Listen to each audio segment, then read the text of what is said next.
Heard you missed us. We're back. It's Rocktober. I'm going to give you a little minute to do that. This is Jazz. This is Craig. And this doesn't matter. This is a show where my good buddy Craig and I watch a bunch of shitty movies. Then we figure out the things that tie them all together through tropes. And we talk about it here while we drink a bunch of hams, and it's a great fucking time. You're going to love it. Yeah, it's not as complicated as all that sounds. We're just going to have some fun, watch some movies. And this week we're going to be talking about heavy metal horror.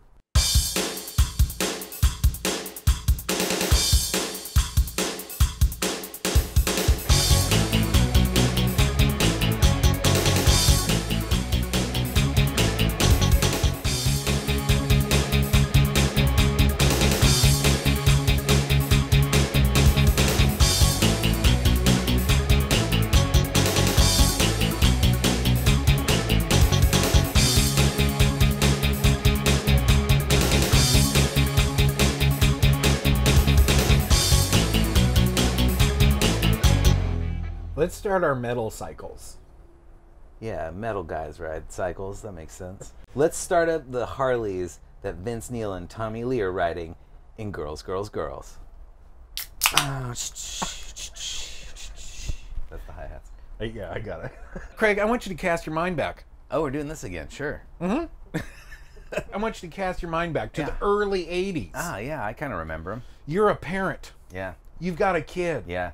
You're worried about your kid. Why are you worried about your kid? Probably something to do with Satan. One thing is for sure, Satan sells. Satanic panic. Shit is crazy. You have a tenuous grasp on the soul of your child. They're propagating Satan. They're propagating the demonic line, the occultic world, and I think it's a devastating thing on our culture. Yeah, like there's all these kind of leather-clad heavy metal dudes who are trying to put satanic messages and shit in your kid's head. It's really scary. Seems like prime ground for a horror movie. Seems like prime ground for like 6 horror movies. Yeah. There's pentagrams everywhere. People are playing music backwards. Let's watch some movies about it. Yeah. It's pretty scary if you're like a square-ass parent. Met a girl named Nikki. I guess you could say she was a sex fiend. I met her in a hotel lobby masturbating with a magazine. Craig, Jazz, tell me about the heavy metal horror microgenre. What's it all about? Lots of horror movies have heavy metal in it. Sure. But we're talking about movies that are about heavy metal bands. Okay. They're about heavy metal fans. But they're also horror movies about black magic, Satanism, the devil, being possessed, that kind of stuff. I like it. Yeah. This sounds good. Yeah, it's a super fun microgenre. If you're a fan of either horror movies or kind of the cheesier end of heavy metal music, it's a match made in heaven, match made in hell. Craig, Yeah. so maybe the viewer at home wants to watch them in chronological order. They want to get a timeline of how these movies came out. Yeah. I don't blame them. Yeah. I want my shit contextualized too. Yeah, let's contextualize it. The earliest one we watched was Terror on Tour from 1980. Kind of a Kiss kind of vibe going on here. Yeah. And then in 1984, you get Rocktober Blood. Yeah, that's followed up by Hard Rock Zombies in 85, right? And then you get a tentpole of the microgenre. It's Trick or Treat in 1986. 1987, you get Rock and Roll Nightmare. It's got Thor in it. And then in 88, you get Black Roses. Yeah. Followed up by a late entry, 1991's Shock 'em Dead. So if you want to dig through them all, this is how you do it. Well, that's what we watched anyway. Craig, let's get our mind around this motherfucking microgenre and talk about some fucking tropes. How about this one? Ride the Lightning. I love the name. I Yeah. want to know what it's all about. It's pretty badass. In a lot of exploitation films, you can kind of tell that the filmmakers don't really understand a certain concept. Right, they don't get it. Yeah. In this one, it's electricity. Okay. Hard rock and heavy metal involve a certain amount of electricity, but in these films, you got guitars that are shooting out lightning bolts and stuff. I mean, anybody who's ever had an electric guitar realizes that there's not 120 volts running through that motherfucker. It's not gonna like blow up and kill somebody, but electricity can do a lot of crazy shit in these movies.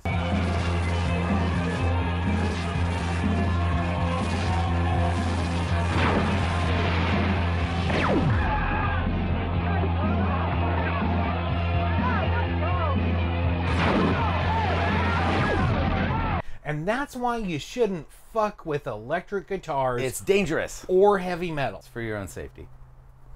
Jazz, Craig, give me a trope, but tie it to the band Motley Crue. Craig, she has the looks. Yes. She She's has got the looks that kill. Okay. What's the trope about? We jammed on it. What's? I'm not done. I can hear the drums. What's the trope about? We were talking about filmmakers not understanding something. This trope is also indicative of Yeah. that. So the wardrobe people in these films have carte blanche to do whatever they want, and they do some crazy shit. Yeah, it's sort of like if you looked over at MTV every 15 minutes in 1986 and just saw 1 second of film, that would be the wardrobe choices. It's just little flashes of a bunch of different shit that you might have seen in 80s rock and roll. You need some spandex, you need some knee pads, you need some studs, you need some belts, you need some dangly shit. All of which might actually be part of hard rock and heavy metal at the time, but it's just wrong. It's like just a little bit off. They just kind of don't get it. Anybody who's close to these musical genres will instantly understand how it's Wrong. filtered through some sort of weird fever dream and Yeah. it's not quite right. Or sometimes it is way off base. Yeah.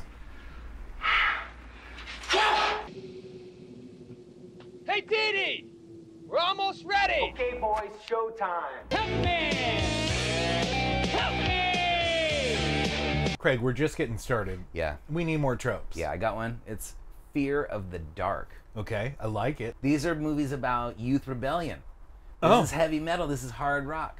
So you're going to find in these movies a lot of like adults shaking their heads. Disapproving adults. Do we really want the children of Grand Gugnov listening to this kind of garbage?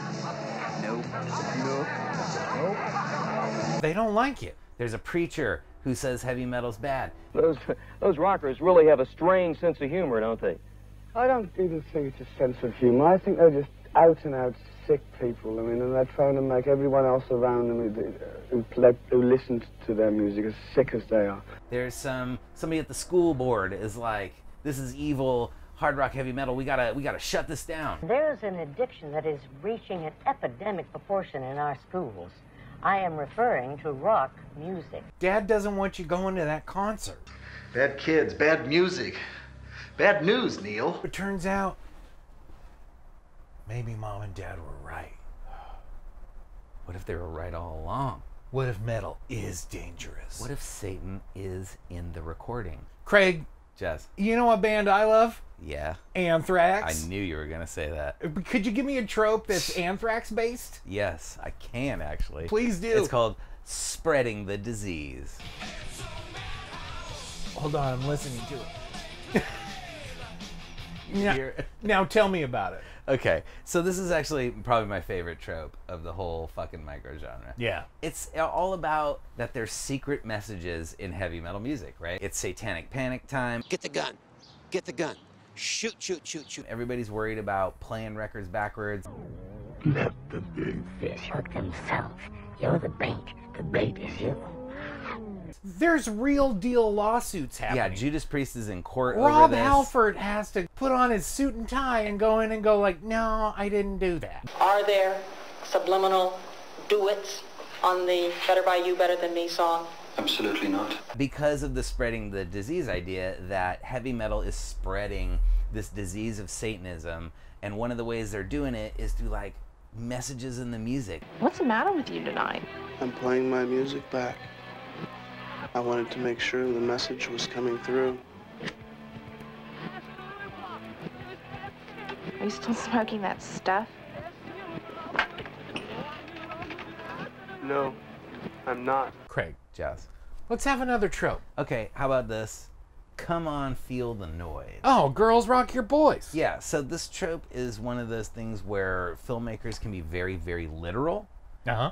So it's about heavy metal. It's about evil in heavy metal. How would it come at you? Through the speaker. So you're going to see a lot of like haunted stereos.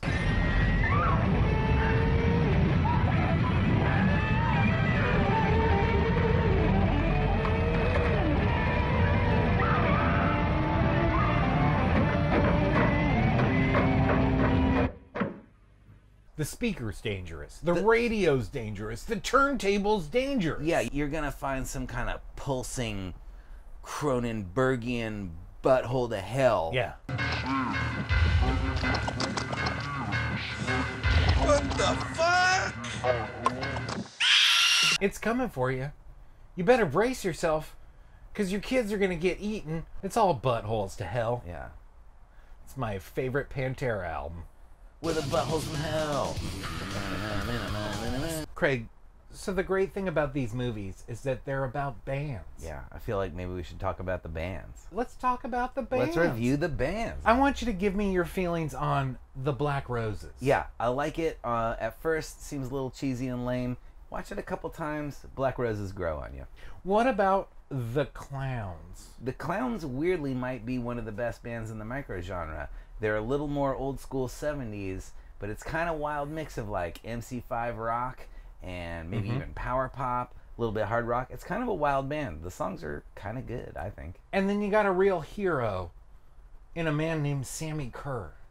So actually I think Sammy Kerr in Trick or Treat is actually the best performer in the whole series of microgenre, right? Okay. He's the best one. And the Fastway soundtrack is kind of good. How about these guys? So in the film Hard Rock Zombies, I don't even know what the fucking band is named. They don't even say it, I don't think. They don't. I can't remember a single character's name or the band's name. They never talk about the name of the goddamn band. Also, for Hard Rock Zombies, they're not that hard rock. Craig, how about Headmistress from Rocktober Blood? So I feel like the song I'm Back is maybe one of the most actual heavy metal songs in the whole microgenre. Listen, Craig, I'm going to say it's a jam. It's a bop. Yeah, so, like, that one's kind of legit. How about Triton, Craig? Triton's a complicated beast. Triton is the vision of John Michael Thor, who made Rock and Roll Nightmare. Oh, JMT. Yeah, the music is not that great. I do kind of like Thor, but some of the songs in this movie, they're kind of duds. Finally, we have Spastique Colon. I have trouble remembering anything from the film Shock 'em Dead, but the band's pretty wild. A lot of the visuals that go along with the band in the film kind of sets it off. I mean, it's kind of wild. The fact that they are consistently playing a song called Virgin Girl throughout the film, that's problematic. Yeah, it's a little sketchy. I forgot about that. Craig, you got to think. I think for a couple years now, we've tried to define the best film. Yeah. But I think that's a fallacy. It's hard to do. I think we can do better than that. I agree. I think we can talk about the best film, and then we can talk about the craziest film. Yeah, because both are valuable. Even when something's kind of bad, it can actually be really entertaining and wild and fun. So I think we can all agree that the best film of the heavy metal horror microgenre is Trick or Treat. It's Trick or Treat. It's the most competently made movie. It hangs together. It makes sense. There's some good performances. The music fits. It all fits together. It's a really fun, easy, quick watch. It's great. It's undeniable. It's like a good Halloween movie to watch. Right. But if you want to watch something crazy and off the rails, I'm going to say Shock 'em Dead. I might agree. A lot of these movies, Hard Rock Zombies, Rock and Roll Nightmare, they're wild. But some of the visuals in Shock 'em Dead are just wild and insane. Double neck guitar solos, people's faces melting. You want Tracy Lords? You're only going to get it from Shock 'em Dead? There is a lot of wild shit in Shock 'em Dead. Listen, we watched a lot of movies. We watched a lot of movies for this one. It was great. Listen, it was a lot of fun. We did a live version of this. We liked it so much, we took it to the people, we did it live, and we thought we'd come back and film it for you because this is one of our favorite microgenres. It's the microgenre so nice we filmed it twice. Exactly. So I think not all of these are great, but it's a fun watch when you watch them all together. They make a lot of sense. They say something about the culture of the 80s and the time. Get into it. Yeah, they're great. Have a good time. Yeah. At the very least watch Trick or Treat. That's great. And Shock 'em Dead. Hard Rock Zombies is fucking terrible, but we talk about it all the fucking time. So, I'm wearing a shirt. Yeah, like I paid money for a shirt. It's not good, but you're gonna talk about it. No. Yes. It's insane. No. It's wild. Yes. Ultimately, though, this doesn't matter. Thanks for watching the show. Blah blah. Doesn't blah. matter. It's, you know. Cheers. Cheers. Happy Halloween. Happy Halloween. It's Rocktober Blood. Rocktober Blood is such a clunky name. That guy. Does it even happen in October? The film, does it take place around Halloween? Whatever we're saying right now is good. That's right. We did it.